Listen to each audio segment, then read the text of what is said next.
Señores periodistas, estamos resueltos nosotros a responder a vuestras iniciativas, a vuestras interrogantes, que lo haremos en las mejores instancias posibles. Muchísimas gracias. Señor René Concha y distinguidos caballeros de esta nueva gestión que va a ser para este año, saludamos los objetivos que acaba de mencionarnos Magíster René Concha. Tan igual como usted anunció esta parte económica, nos interesa saber realmente cómo está caminando también las diferentes direcciones. No se habla de una cacería de brujas, pero un sinceramiento y transparencia que entiendo cabe en un magíster como usted en esta gestión. Mi pregunta es respecto a esta información que salió en los medios de comunicación de solamente uno de los 22 falsos profesionales aparentemente que se ha originado en la gestión anterior. Ya tenemos conocimiento sobre estos detalles, pero queremos qué va a hacer al respecto el gobierno regional actual. Aquí están presentes muchos de los profesionales aludidos, cuyos nombres han sido mancillados, por el cual pedimos firmeza al gobierno regional sobre este tema, y también a los señores profesionales aludidos que vemos acá, que también recaben los documentos que debe darle la gestión Magíster René Concha, para que ellos también procedan por su honorabilidad, personas profesionales que han sido usurpados también sus títulos. Conozco aquí varios que seguramente en su momento lo vamos a entrevistar, están ahí más adelante. ¿Cuál es la acción respecto a este tema? Estas son acciones de Contraloría, hallazgos de Contraloría, no le corresponde exclusivamente al gobierno regional. Y cuando decimos hallazgos, desde hace muchísimo tiempo se le echa la culpa a René Concha de muchos problemas. Se echa la culpa, por ejemplo, de que el señor René Concha usurpó las funciones del expresidente, indicando que por culpa del presidente actual, el expresidente está confinado al reposo. Pero no es así. Yo no hice ningún tipo de mención, ningún tipo de denuncia al expresidente. Muy por el contrario, fueron hallazgos de Contraloría en Calca, fueron hallazgos de Contraloría en San Sebastián.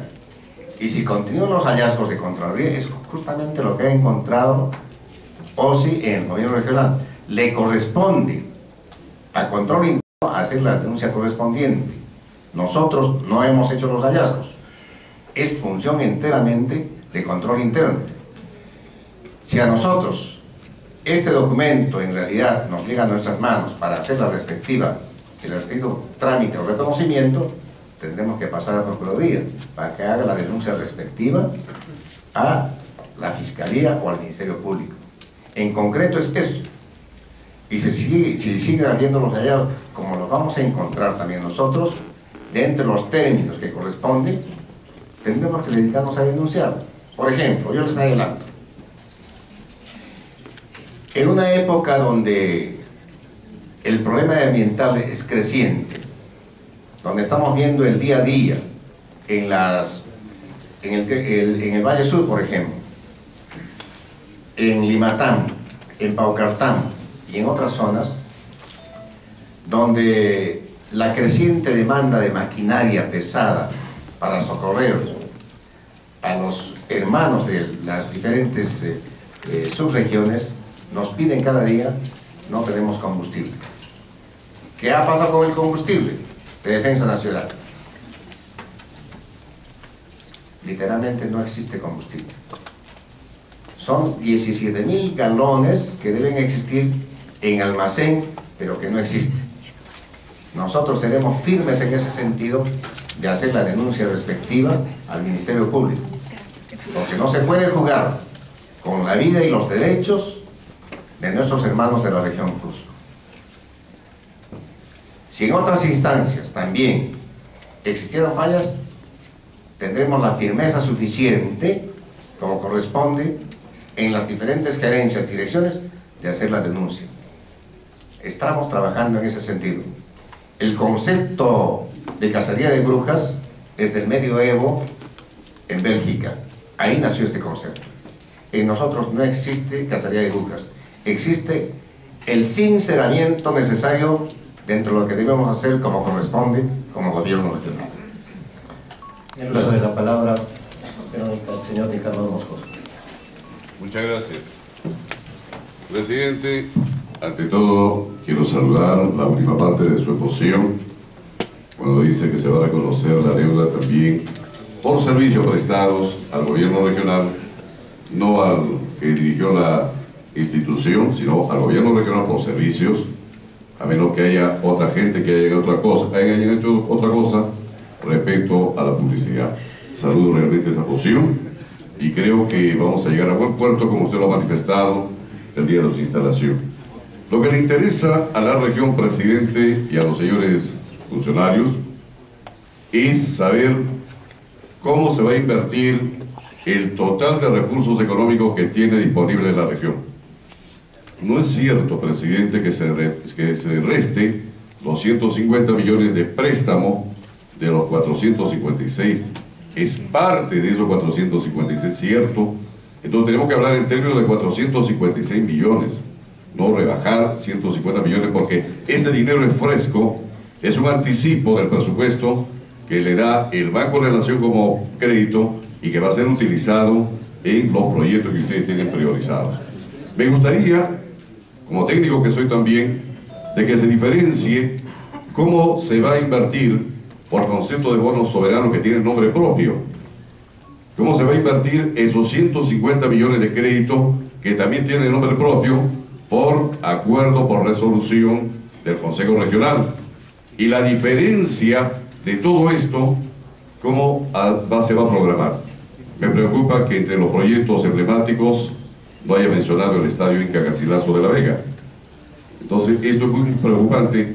Si bien siendo para muchos es superfluo, a muchos no les gusta el deporte, no les gusta el fútbol profesional, evidentemente estarán felices que no se gaste supuestamente en el Inca Garcilaso, pero hay una necesidad porque tenemos 2 equipos profesionales.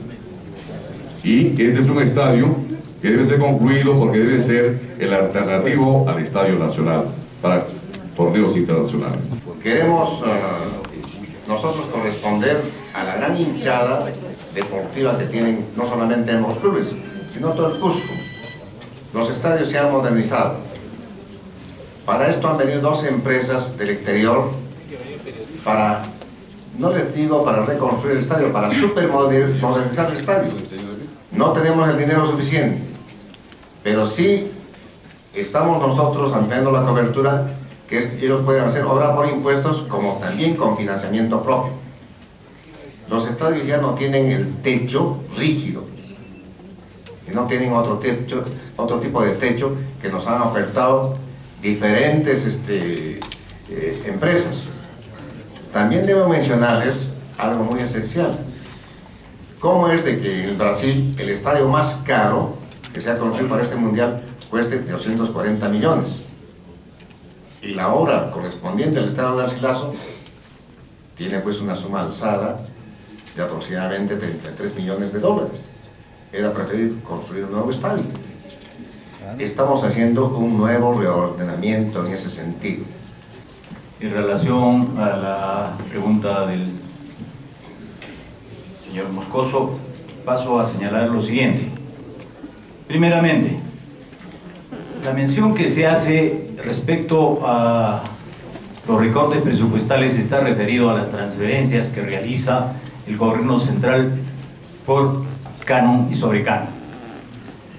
El año pasado fue aprobado el presupuesto para el año 2014. Este presupuesto inicialmente fue asignado en este rubro 567 millones para las obras del Cusco. Sin embargo, en el mes de diciembre, a través de una resolución del Ministerio de Economía, este monto fue reducido en 111 millones. De tal suerte que el presupuesto, los recursos determinados, canon sobre canon, para este año, alcanzaría la cifra de 456 millones. Este no es pues el monto que se va a invertir definitivamente en las obras que va a ejecutar la región. El año pasado, en diciembre, se tramitó un crédito al Banco de la Nación, inicialmente por 300 millones, que fue admitido, y se hizo un desembolso de 150 millones. Esos 150 millones fue acordado para ser desembolsado durante el año, o sea, hay que pagar la amortización y los intereses. Esta amortización y los intereses hacen de que esta cifra de 150 millones sea de 157 millones.